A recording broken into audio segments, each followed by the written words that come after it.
Assalamualaikum warahmatullahi wabarakatuh. Uh, Alhamdulillahirrahmanirrahim. Wa bihi nasta'inu ala umuri dunya waddin. Wassalatu wassalamu ala asyrafil anbiya'i wal mursalin. Sayyidina wa maulana Muhammadin wa ala alihi wa sahbihi ajma'in. Ya. Alhamdulillah, anak-anak, hari ini kita dapat berjumpa lagi dalam mata pelajaran fikih. Sebelum itu, bagaimana kabarnya anak-anak di rumah? Semoga semuanya senantiasa dalam keadaan sehat dan dijauhkan dari segala macam penyakit. Baik anak-anak, sebelum kita memulai pembelajaran kita pada kali ini, alangkah baiknya kita awali dulu dengan membaca surat Al-Fatihah dengan harapan dan doa semoga apa yang kita pelajari kali ini dapat bermanfaat bagi hidup kita, baik kehidupan di dunia maupun di akhirat. Ala diniyah wa ala kulli niyatin sholihah. Al-Fatihah.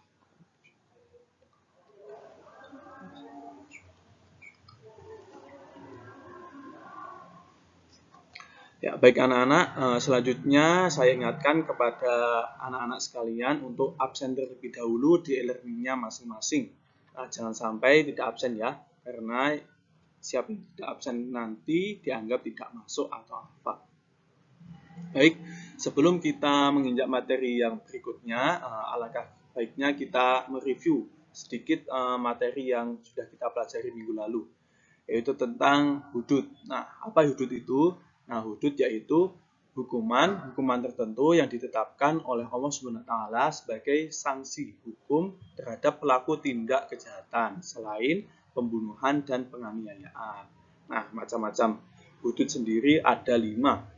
Yang pertama yaitu zina, yang kedua ada qadzaf, yang ketiga ada khamr, yang keempat ada mencuri, dan yang kelima ada merampok, menyamun, dan merompak. Oke. Kemarin kita belajar tentang zina. Apa itu zina? Zina merupakan masuknya kelamin laki-laki ke dalam farji terlarang karena zatnya tanpa ada syubhat dan disenangi menurut tabiatnya. Nah, dalil zina sendiri terdapat dalam Quran Surat Al-Isra ayat 32. Nah, macam-macam zina sendiri ada 2, yaitu yang pertama zina muhson dan yang kedua zina ghairu muhson. Zina muhson yaitu zina yang dilakukan oleh seseorang yang belum pernah menikah. Zina muhson salah. Zina muhson sendiri yaitu zina yang dilakukan oleh seseorang yang sudah menikah. Sedangkan zina ghairu muhson itu zina yang dilakukan oleh seseorang yang belum menikah. Nah, hukumannya sendiri juga berbeda. Zina muhson hukumannya itu dirajam atau dilempar batu sampai meninggal. Sedangkan zina ghairu muhson itu hukumannya itu dicambuk sebanyak 100 kali. Kemudian yang kedua yaitu ada qadzaf. Apa itu qadzaf? Qadzaf yaitu secara sederhana yaitu menuduh orang baik-baik berbuat zina. Dasar dari dalil dari qadzaf ini terdapat dalam Quran Surat An-Nur ayat 23. Nah, hukuman dari seseorang yang melakukan qadzaf yaitu dihukum dicambuk sebanyak 80 kali. Ya, baik anak-anak, selanjutnya kita akan belajar mengenai khamr atau minuman keras. Nah, pengertian khamr. Apa itu khamr? Nah, khamr sendiri secara bahasa yaitu penutup akal. Sedangkan secara istilah yaitu segala jenis minuman atau selainnya yang memabukkan dan menghilangkan fungsi akal. Nah, dari pengertian ini, cakupan khamr atau khamr itu tidak hanya terkait dengan minuman saja, akan tetapi khamr juga merupakan segala sesuatu yang dikonsumsi, baik makanan maupun minuman yang memabukkan dan membuat manusia tidak sadar, seperti mengonsumsi ganja, heroin, sabu-sabu, dan lain sebagainya. Nah, dalam istilah fikih ada kullu muskirin khamrun wa kullu khamrin haramun. Artinya tiap-tiap yang memabukkan disebut khamr dan tiap-tiap khamr hukumnya haram. Jadi tidak hanya minuman saja, segala minuman atau makanan yang membuat kita itu mabuk atau tidak sadar itu dapat disebut dengan khamr, dan khamr hukumnya haram. Selanjutnya hukum khamr. Nah, minuman keras atau khamr ini termasuk salah satu dosa besar. Nah, dalilnya terdapat dalam Quran surat Al-Maidah ayat 90 sampai 91. A'udzubillahi minasyaitonirrajim. Bismillahirrahmanirrahim. Ya ayyuhalladzina amanu innamal khamru wal maisiru wal ansabu wal azlamu rijsum min 'amalis syaitani fajtanibuhu la'allakum tuflihun. إنما يريد الشيطان أن يوقع بينكم العداوة والبغضاء في الخمر والميسر ويصدكم عن ذكر الله وعن الصلاة فهل أنتم منتهون. Nah, yang artinya, wahai orang-orang yang beriman, sesungguhnya minuman keras, berjudi, berkorban untuk berhala, dan mengundi nasib dengan anak panah adalah perbuatan keji dan termasuk perbuatan setan. Maka jauhilah perbuatan-perbuatan itu agar kamu beruntung. Dengan minuman keras dan judi itu, setan hanyalah bermaksud menimbulkan permusuhan dan kebencian di antara kamu dan menghalang-halangi kamu dari mengingat Allah dan melaksanakan salat. Maka tidakkah kamu mau berhenti? Nah, berdasarkan ayat ini dapat kita tarik kesimpulan bahwasanya minuman keras itu termasuk ke dalam salah satu perbuatan keji yang itu termasuk perbuatan dari setan. Maka kita harus menghindarinya. Rasulullah SAW bersabda, "Ma asyraka kathiruhu faqaliluhu haramun." Sesuatu yang banyaknya memabukkan, maka sedikitnya pun haram.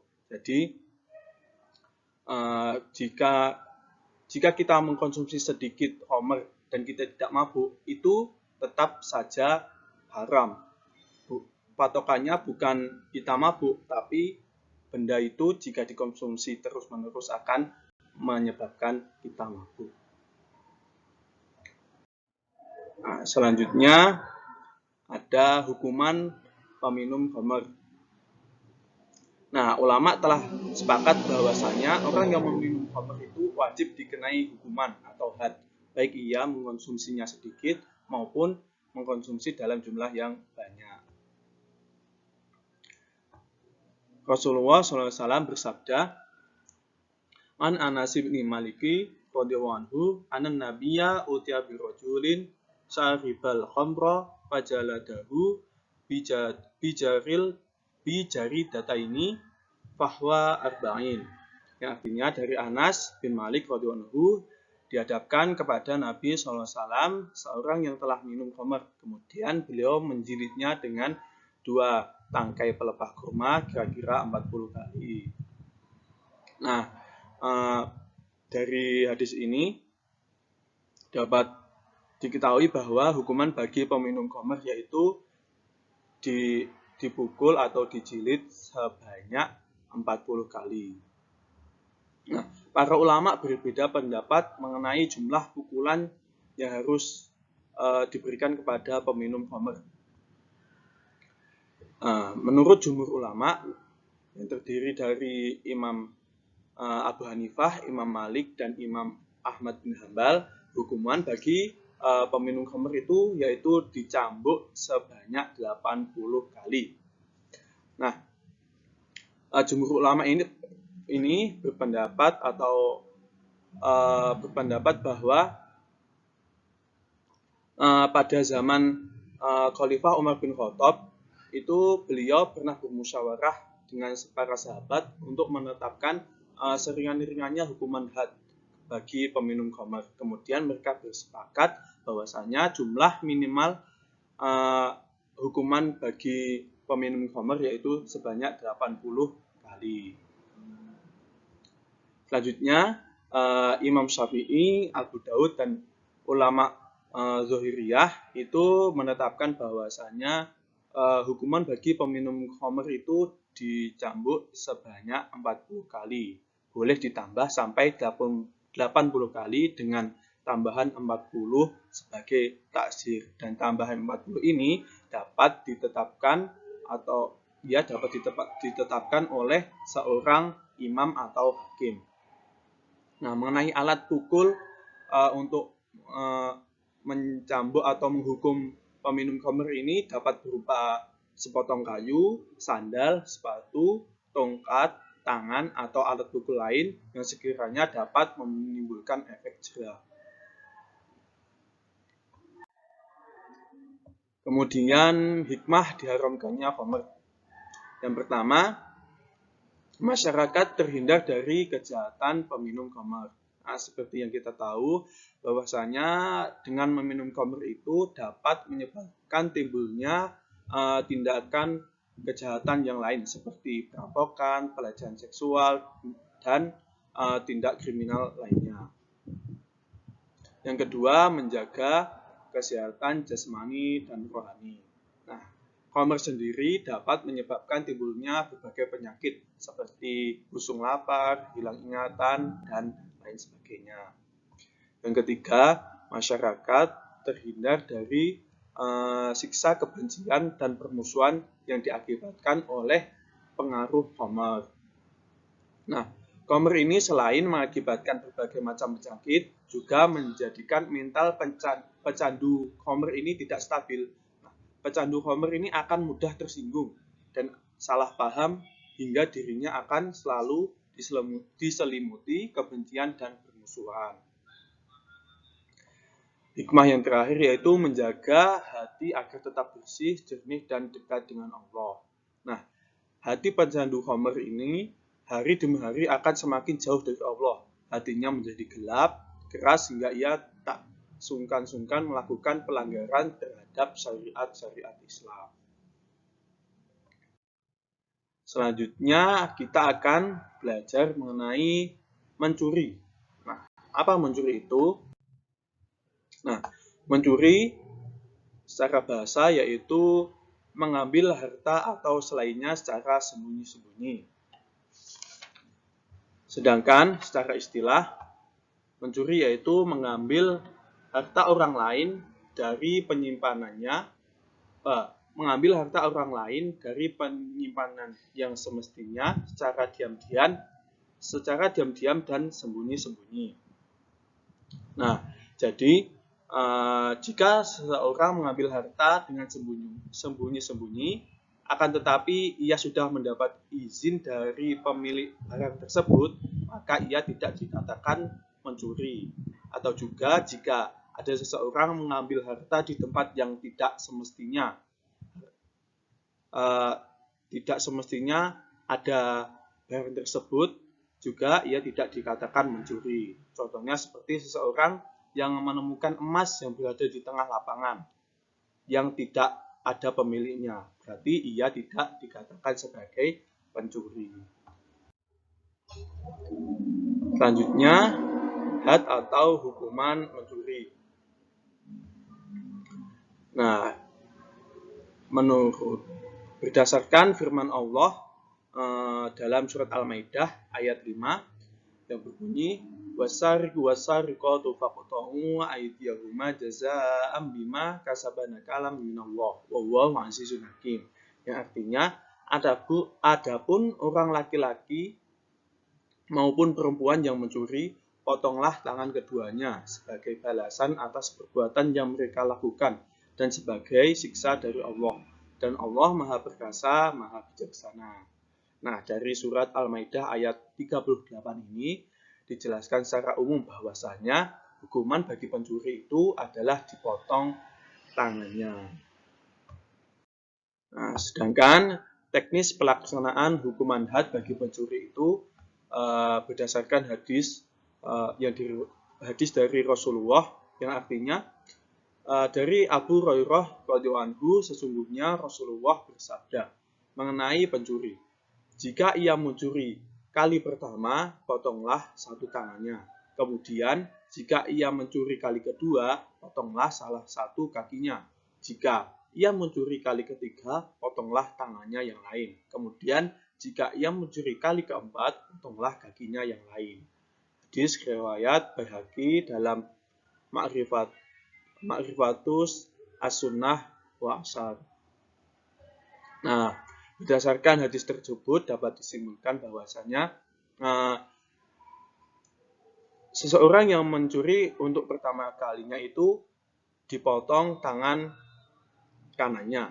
Kemudian jika ia mencuri lagi untuk kedua kalinya, maka dipotong kaki kirinya. Kemudian setelah dipotong tangan kanan dan kaki kirinya masih mencuri lagi untuk ketiga kalinya, maka dipotong lagi tangan kirinya. Kemudian jika masih mencuri lagi, itu dipotong kaki kanannya. Dan jika masih mencuri lagi, maka ia ditakzir dan dipenjara hingga bertaubat agar ia sampai jerah, tidak mencuri lagi.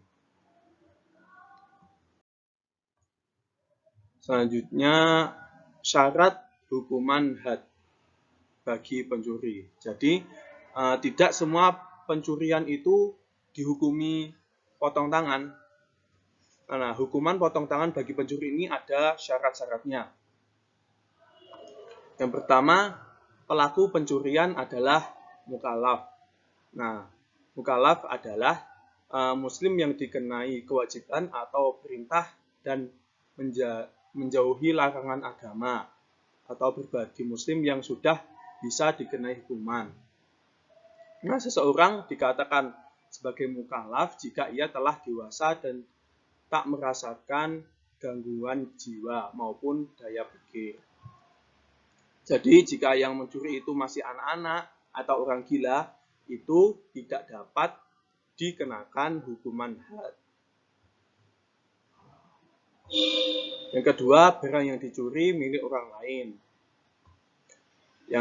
Syarat yang ketiga, pencurian dilakukan dengan cara diam-diam atau sembunyi-sembunyi. Jadi jika barang itu terdapat di tempat yang tidak semestinya, seperti orang yang menumpukan emas di lapangan, itu tidak dapat dikatakan sebagai mencuri. Yang keempat, barang yang dicuri disimpan di tempat penyimpanan. Nah, jika pencuri memiliki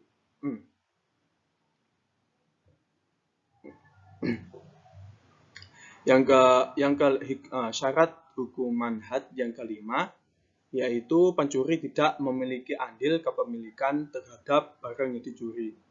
Nah, jika pencuri memiliki andil kepemilikan seperti orang tua yang mencuri harta anaknya, maka orang tua tersebut tidak dikenai hukuman had, walaupun yang dicuri itu sudah mencapai satu nisab pencurian. Nah, syarat hukuman had bagi pencuri yang terakhir yaitu barang dicuri itu mencapai jumlah satu nisab. Nah, berapa sih satu nisab dari barang yang dicuri itu? Menurut mazhab Hanafi, nisab dari barang yang dicuri itu sebanyak 10 dirham perak. Sedangkan menurut jumhur ulama, nisab bagi barang yang dicuri itu sebanyak 1/4 dinar emas atau 3 dirham perak. Nah, hal ini didasarkan pada hadis Rasulullah yang artinya dari Aisyah bahwasanya Rasulullah SAW menjatuhkan had potong tangan pada pencuri 1/4 dinar atau lebih. Nah, dalam hadis lain yang artinya tangan dipotong pada pencurian 1/4 dinar. Hal inilah yang dijadikan oleh jumhur ulama untuk menetapkan nisab barang yang dicuri. Nah, 1 dinar sama dengan 10 sampai 12 dirham. Nah, kemudian 1 dinar sama dengan 13,36 gram emas. Berarti seperempat dinar senilai dengan 3,34 gram emas. Nah, jika disesuaikan dengan harga emas sekarang, jadi satu nisab itu sekitar 3 jutaan lebih lah. Baru bisa diberikan hukuman had.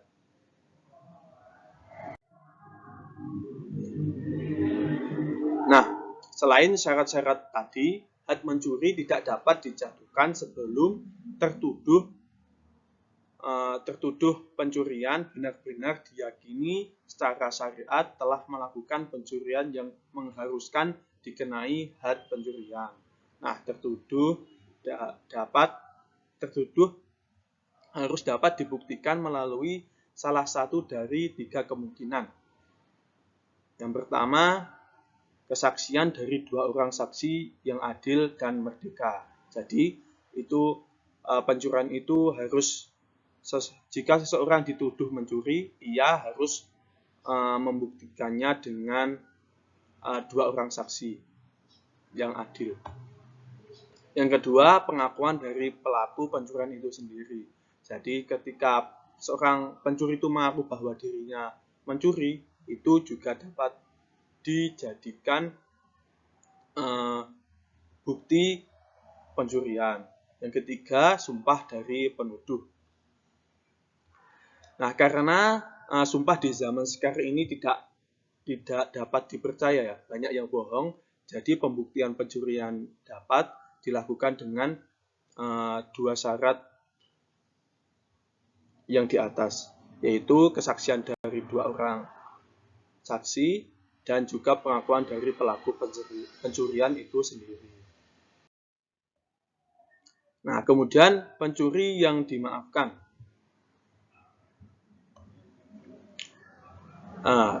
Rasulullah SAW bersabda yang artinya, maafkanlah had selama masih berada di tanganmu. Adapun had yang sudah sampai kepadaku, maka wajib dilaksanakan.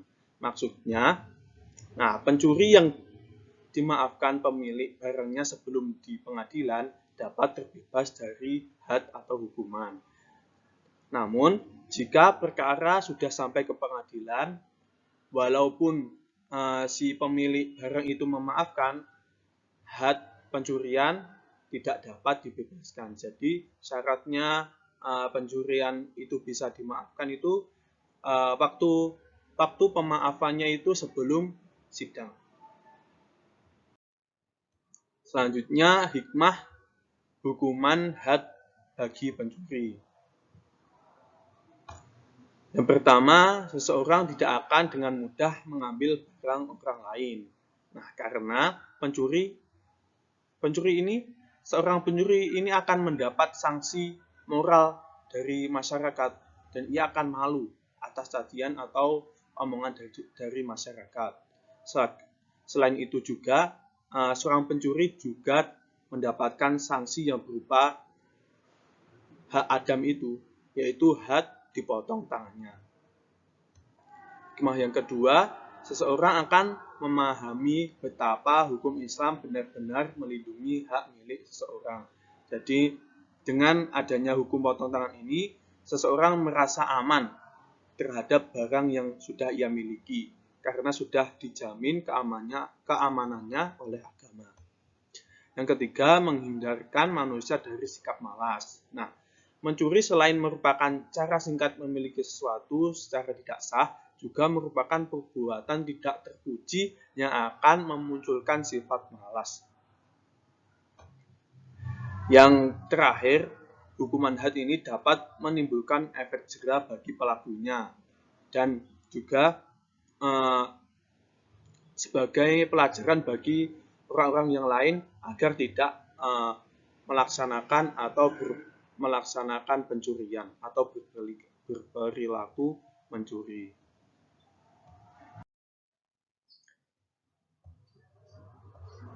Oke, Baik anak-anak, itu tadi penjelasan dari Bapak mengenai khomer dan mencuri, yang mana kita sebagai umat Islam dilarang untuk melakukan kedua perbuatan tersebut, karena kedua perilaku tersebut dapat menimbulkan dampak negatif, baik itu terhadap diri kita sendiri maupun kepada orang lain. Oke, anak-anak, jika ada yang ingin ditanyakan, mari kita diskusikan di grup WhatsApp kelas. Sekian, wassalamualaikum warahmatullahi wabarakatuh.